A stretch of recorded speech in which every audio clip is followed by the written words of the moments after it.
તાજેતરમાં કોળી સમાજના યુવક નવનીત બાલધિયા ઉપર થયેલા જીવલેણ હુમલામાં તંત્ર નિષ્પક્ષ કાર્યવાહી કરી ગુનામાં સંડોવાયેલા તમામને કડક કાર્યવાહી કરે તેવી માંગ સાથે જૂનાગઢ કોળી અને ઠાકોર સમાજ દ્વારા કલેક્ટરને આવેદન આપવામાં આવ્યું।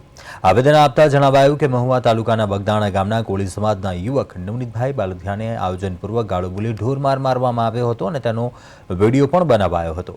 બાદમાં પોલીસમાં આરોપીઓના નામજોગ ફરિયાદ કરવા છતાં સમગ્ર ઘટના સાથે સંડોવાયેલા મુખ્ય આરોપીનું નામ પોલીસ ફરિયાદમાં લખાયું નથી। મુખ્ય આરોપી મોટી વગ ધરાવતો હોવાથી પોલીસ નામનો ઉલ્લેખ નથી કરતી તેવું લાગી રહ્યું છે તેવું જણાવ્યું। કોળી સમાજના યુવક ઉપર થયેલા જીવલેણ હુમલામાં તંત્ર નિષ્પક્ષ કાર્યવાહી કરે અને આ ઘટના સાથે જોડાયેલા તમામ આરોપી સામે કડક કાર્યવાહી થાય તેવી જૂનાગઢના કોળી અને ઠાકોર સમાજે માંગણી કરી હતી।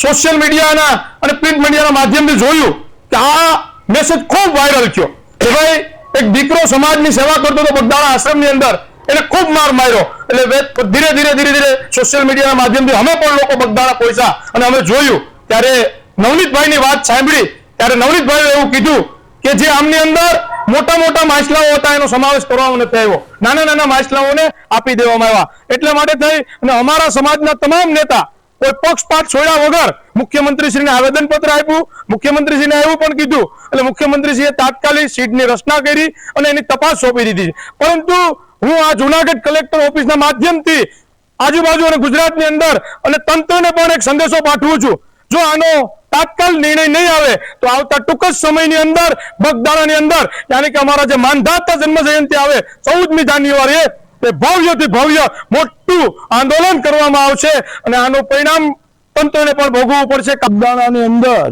નવનીતભાઈ માટે જે હિચકારો હુમલો અસામાજિક તત્વોએ કરેલો છે અને પોલીસ તંત્રએ જે પક્ષપાતી વલણ અખત્યાર કરી અને જે આરોપીના નામ આપ્યા છે એને લીધા નથી એફઆઈઆર ની અંદર। એટલે આજ રોજ અમે માન્ય મુખ્યમંત્રી શ્રીને કલેક્ટર દ્વારા એક આવેદન પત્ર આપી અને માંગણી કરીએ છીએ કે તાત્કાલિક જે ગુનેગારો સાચા છે એ ગુનેગારોને સજા મળે અને નવનીતભાઈને ન્યાય મળે। અમારા ધારાસભ્ય, અમારા કેબિનેટ મંત્રી, વિરોધ પક્ષના તમામ ધારાસભ્યો, સમસ્ત કોળી સમાજના આખા ગુજરાતના આગેવાનો આ બનાવને વખોડી કાઢે। માન્ય મુખ્યમંત્રીને કાલે આવેદન આપીને માંગણી કરી છે અને મુખ્યમંત્રી શ્રીએ પણ સહાનુભૂતિ દખલ કરી છે અને સીટની રચના કરી છે।